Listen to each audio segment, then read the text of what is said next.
So 2025 has already been a pretty fantastic year for books. We have had so many hotly anticipated novels come out in the sci-fi and fantasy genre. But despite the fact that we're lumbering into Q4, there are still a couple of books on the horizon that I have my eyes on. Some that are definitely going to be added to my TBR, and I'll be honest, some that I'll probably read within like days of them coming out because I am just that excited to get my hands on them.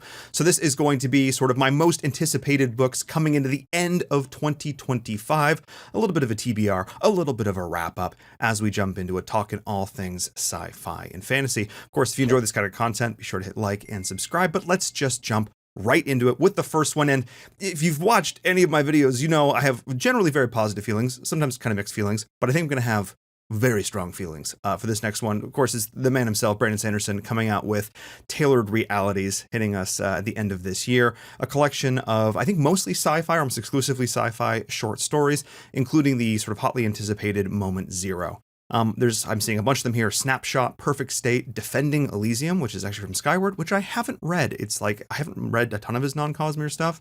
I know it's sort of more YA oriented. Maybe I'll read it at some point. Maybe this will be my first introduction to it, which is great. Firstborn, and then Mitosis, which is from The Reckoners, his other series that I haven't read. I generally really enjoyed his short story stuff. I actually think some of probably his best piece of writing in The Emperor's Soul was a short story / novella, novelette. Falls in there somewhere. I'll put exactly what define those on the screen.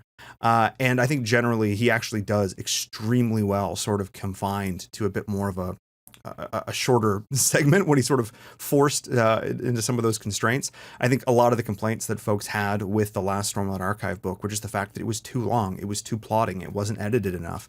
And I actually do think that Sanderson often shines when he's sort of put in, with these, in this case, self-imposed constraints. So I am super, super excited to read more Tailored Realities, stuff that's more sci-fi and stuff that's, I think, maybe teasing some elements that, obviously we're heading into the space age with the Cosmere. So I'm excited to see more of that sci-fi bent to his writing. Book 2 on this list is honestly kind of a recent addition, and I wouldn't even have known about this like a month ago. Is A Soldier's Life, Book 5. I did a little bit of traveling like a month ago, and over the span of those travel days, I ended up reading the first 4 books of A Soldier's Life in like, I think 8 or 9 days. Anytime I was in the car and I wasn't driving, I was just sitting in the back, just like head down in my Kindle, just getting through these. I'm going to be honest, I absolutely despise the covers of these books. Not a huge fan of AI covers, but I really enjoyed these stories. If you are a lit RPG fan and you haven't read A Soldier's Life, I feel like it is just such a quintessential read. It's like solid protagonist, cool world building concept, basically like the 9th Roman Legion all got isekai'd, and a guy gets isekai'd into the world that they already did, and it's like 900 years later, 1,000 years later, and Rome, it's like very Roman inspired. It's got like a lot of those sort of classic elements, but it is still a pretty traditional lit RPG. He gets conscripted into the army, and chaos ensues, to say the least. So yeah, definitely looking forward to that one. Again, not a fan of the AI covers, but like in terms of like just really pure, simple, earnest, don't think too hard lit RPG. A Soldier's Life is great. I did a recent video talking about sort of tier lists, and A Soldier's Life was up there for a lot of them, which is great. Feels a little bit weird, and I don't like recommending a book with an AI cover, but that's the story's good. All right, the story's good, so I will move forward in that regard as well. And also for folks who maybe have tuned in or saw recently on my own channel, I actually released my own lit RPG series on Royal Road. The first like 10 chapters are out as of recording this video, as well as the first 7 chapters in terms of audio. Here on the channel. So if you're more of an audiobook person, I recorded all those and did it, which was a lot of fun and so much work. Oh my God, you'll notice I haven't been a lot of videos on this channel for a while, because it turns out making an audiobook is really hard.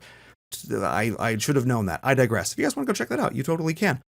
Let's get back into it though. Side note, and you could not get a bigger tangent from the absolute dude bro adventures that are A Soldier's Life, because Brigands and Bread Knives is also coming up this year. Gotta get my cozy fantasy hit in this as well. I was a huge fan of Legends and Lattes and Bookshops and Bone Dust, more this one, honestly. And honestly, talking about them was in part of some of the first book reviews I actually did on this channel, which is really funny, like over a year ago, which is kind of crazy to think about now. But I absolutely adored Legends and Lattes. I love its sort of kickoff for the cozy fantasy genre. I mean, Travis Baldree is just like the GOAT. The dude has done like everything cool and creative in like the video game and book space, including being this ridiculous audiobook narrator who also does lit RPG. It's time was a flat circle. But I'm really looking forward to this. I think seeing Fern sort of coming back in and being more of a central character, but still having a lot of the, vibes and energy from the first book there, with Viv as well, I think is going to be really, really fun. So kind of going a little bit all over the place with this list, but this is like actually my looking forward to book lists. If you are a cozy fantasy fan, you probably read Legends and Lattes. You probably read Bookshops and Bone Dust. And I think we're probably all going to read Rings and Bread Ties, let's be honest.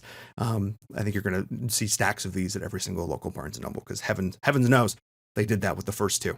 The next one on this list, and this is a bit of a weird one, is The Blackfire Blade, which is like book 2. It's by James Logan, book 2 of the Silverlight Promise, name of the series? I don't actually know. So the first book, The Silverlight Promise, has been on my TBR for a hot minute. I have seen so many great reviews of this book. I follow the cover artist on like a ton of social platforms, and I just love his art style. And I think a lot of people sort of got captured by that originally. But the fact that Scott Lynch is quoted on the first book saying, "Oh, it reminds me of me," that's already like the most, like that's the best recommendation you could give me, because Scott Lynch is obviously a phenomenal writer. So that was just sort of like an instant, like, okay. And I've seen a ton of other folks talk about The Silverlight Promise. So this is kind of going to be a twofer for me. When the second book drops, I'll probably go pick up the first one and read them both sort of back to back. And probably I'm doing a review on them on this channel here, because I've heard just so many good things for this one. Really looking forward to that as well. Before we get into my most anticipated book coming out here in 2025, the one I am most excited to read, got to give a bit of an honorable mention. Not really. It's coming out in 2026, but I don't talk about it because I'm probably not going to do one of these for like another year, realistically. And that's The Faith of Beasts by James S.A. Corey. Okay, that's not true. I liked The Mercy of Gods. I liked it. And then as I read it more, and then as I read Live Suit, it grew on me. And then as I got into fan discussions with people, like on Reddit, it grew on me. And then as I thought about it more, it grew on me. I was probably a little harsh on it in my initial review, which is ironically one of my most viewed videos on this channel. But I'm really looking forward to this one. The more I have thought about the world and the storytelling and where it could possibly go, the mystery that James S. A. Corey are building, I cannot wait to see where they go with this. I have so much speculation. I've read every conceivable fan theory for where this series is going to go. People still vehemently deciding that it's part of The Expanse, even though the authors have denied it up and down that it's not. Are they lying to us? Maybe. I guess we're going to find out. And that's really what I'm looking forward to with that one. But it doesn't come out till like April of next year. So anyway, I'm chucking it on this list. Okay. Number 1. I didn't even count the number of books that are. I guess we'll find out in post. I don't think there's any surprise on this one. It's the strength of the few. The Will of the Many was one of my favorite reads. I have read a lot of great books this year. The Devils was up there. Book 1 of Sun Eater was up there. Empire Silence and The Strength of the Few. I think those are probably like 3 of my top reads for this year. All just phenomenal books. The Will of the Many was again, all very similar books, all sort of living, in a lot of ways, big kind of epic space opera-y type things.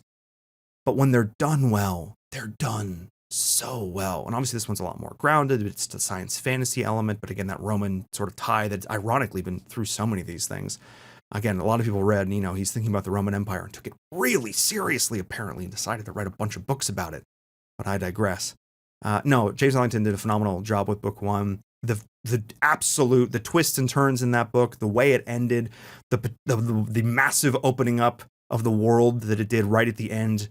And I mean, I'm kind of fortunate, I think, that I read The Will of the Many so late into this, that I didn't have super long to wait for The Strength of the Few. So no, I'm just super excited for this. We've been so spoiled this year. This has just been such a phenomenal year for sci-fi and fantasy, and it's not done yet. So I'm definitely going to be doing reviews for a few of these here on the channel. Strength of the Few absolutely is going to be getting a whole dedicated review here as well. So if you enjoy this kind of content, if you like in-depth book reviews, because that's mostly what I do here on the channel. I don't think enough folks are doing that anymore. I like a big sit down, let's talk about it, let's nerd out about a book. That's really what I like to do here.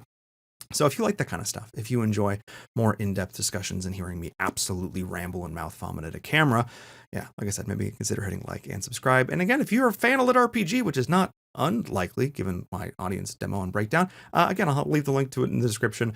I mean, a lot of you guys go check it out. I've been working on this for like coming up on a year now, which is a lot of fun. I had other projects that I was working on, but as I've kind of gone down the rabbit hole, writing has been a big part of my life over the last little bit. So yeah, I'm really excited to share this with everyone. Thank you all so much for watching, and I will see you next time. Cheers.